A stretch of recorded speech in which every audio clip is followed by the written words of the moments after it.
you how to see your feedback on the assignments that you submit in Schoology. Because Ms. Saxon, Mr. Harris, and I are giving you some really detailed feedback, and we want to make sure that you can see that. So if you want to look at the feedback you've received on a previous assignment, you're probably going to want to jump into the previous week's folder. So I'm going to go into April 6th to the 10th. I am logged in as a student, and she allowed me to show you her work. But what you're going to do is you're going to click on the actual assignment that you submitted. So this is the assignment reading response poem. When you get there, you're going to see that you've submitted the assignment. It says assignment submitted. And you're actually going to click on that assignment submitted.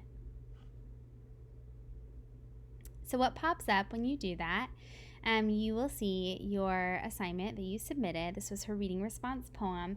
And you're going to see over to the right here the feedback that I have given her.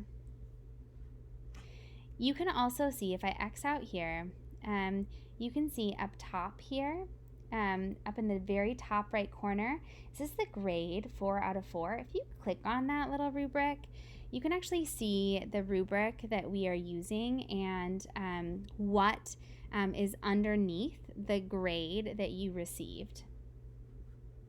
So let me just review this. You're going to click into the previous weeks. You'll find the assignment that you submitted. You're going to click on the assignment submitted. That's going to allow you to see what I have written. You're welcome to respond back to me. And then you're also going to click on this little rubric up in the top right corner where it says grade 4 out of 4. And you can see the rubric and what it says underneath the grade that you got on that assignment.